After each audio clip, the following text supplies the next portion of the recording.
Astronomer Bill Hartmann has spent his life studying the events of the early solar system. The record of the very first part of the Earth's history, all of that is wiped away on the Earth itself because we have erosion and rain and continental drift and continents colliding and mountains coming up and so on. But all is not lost.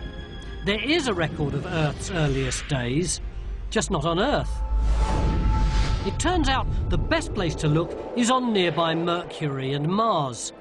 Their surfaces have barely changed in over 4 billion years, providing us with a unique record of events in the very earliest days of our solar system. They're dotted with ancient impact craters. You start looking at those craters and you discover that there are not only 100-mile craters and 200-mile craters, there's 600-mile features. I mean, some very large objects. These craters paint a picture of an intensely violent period, of a solar system littered with cosmic debris, where millions of asteroids and comets smashed into the young planets. In the thick of this all-out assault, the Earth too must have been struck.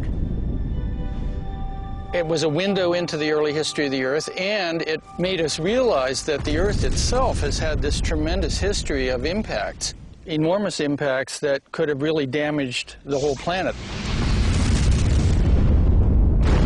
It got people thinking about what would be the effects of giant impacts on the Earth. Hartmann realized that it wasn't just small asteroids hitting the planets. There were much larger objects too. And the larger the object, the more dramatic the consequences. So the impact process, it's a wonderful kind of paradox. On the one hand, the small impacts tend to make everything the same, millions and millions of impacts averaged out, but the big impacts give individual personalities to the planets. Take our planet, tilted on its axis at 23 degrees, with a nearby orbiting satellite, the Moon. We used to think that they'd been born together, until Hartmann proposed a radical theory.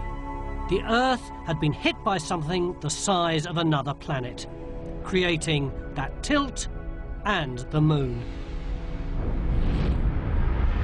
The key to our idea was that as the planets grew, you had the finished planets, but you still had leftover bodies. If one of those crashes into the Earth, just as the Earth has finished forming, that can blow out material from which the Moon could form in orbit around the Earth. Picture the scene. The newly formed Earth hurtling round the Sun, and loads of other planets doing exactly the same thing. Including this one, Theia, about the size of Mars.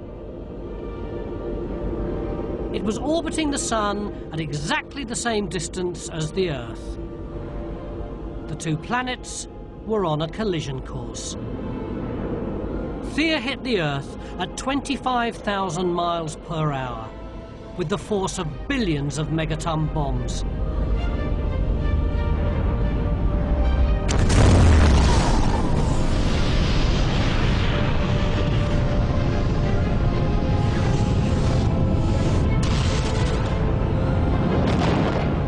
The impact ripped off huge sections of the Earth's crust. Billions of tons of debris blasted into space.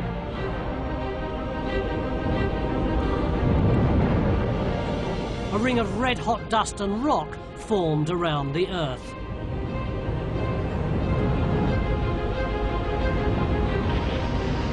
Over the next 100 years, the rocks and dust slowly clumped together into a ball 1/50th the size of Earth.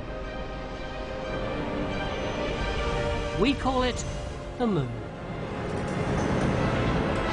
When Hartmann suggested the idea in the 1960s, people found it hard to accept. Scientists were thinking of everything in terms of slow geologic processes, one grain of sand at a time, wearing down mountains. To think of something as colossal as the moon forming as a result of a single event was hard for people to swallow.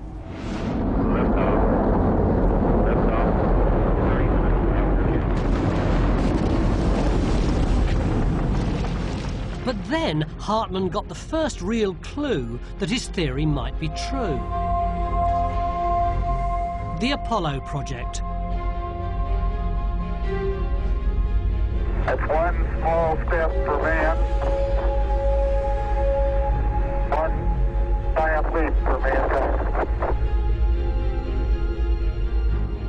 American astronauts made 6 visits to the moon. They explored its surface, drove around its craters, and brought back 840 pounds of moon rock. For the first time, scientists could find out what the moon was actually made of. The lunar samples had a remarkably similar chemistry to the outermost layer of the Earth's crust. To most researchers, it was an interesting discovery. But to Hartmann, it was vital new evidence. So you have crustal rocks, you have rocks on the surface, and a big impact comes in and blows all those crustal rocks away. And that material goes into space and forms the moon. Many scientists were still skeptical. They just couldn't see how a massive impact could create the moon and the Earth as they are today. I actually had people telling me we should exhaust every other theory first because this was such an outlandish idea. It was a chance meeting at a conference with astrophysicist Robin Canup that gave Hartmann the breakthrough he was looking for. She was using computer models to study Saturn's moons.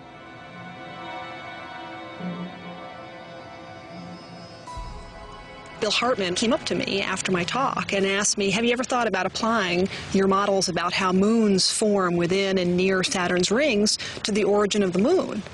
And I said, no. So she tried it.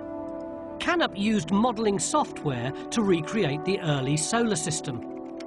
Then she plotted a planetary collision of the kind Hartmann was suggesting.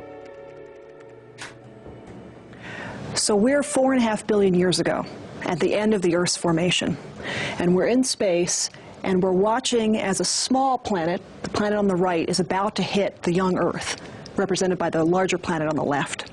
The collision takes place, and as we see it hits in a glancing blow. And you can see the impactor is completely destroyed by the collision. Theia, the impactor, is annihilated. Earth survives, but only just. Now this collision is incredibly violent, so violent that there's enough energy to completely melt the Earth. And in fact, at the end of this impact, the Earth is surrounded by an atmosphere of vaporized rock. Trillions of tons of debris blast out into space. Here we see part of the impacting planet sheared out into this long arm of material that produces a disk that we're seeing almost edge-on in this view. And it's from that disk that the moon later coalesces. Canup's model demonstrates that the moon was probably made of debris from both Theia and Earth. It explains why those moon rocks were so similar to rocks from the Earth's crust. So I actually called my colleague and said, you're not going to believe this, but I tried this Mars-size impactor case with about a 45-degree impact angle, and everything worked. And he said, you better check it again. And so I did check it again and did many more of these simulations, and sure enough, that type of impact is the one that gives us the Earth-Moon system today. Canup's work was further evidence that Hartmann's radical theory might just be right. So it was very exciting as Robin did her models and they started to say, yes, there can be moon-forming debris left in orbit around the Earth, and the moon would form from that debris.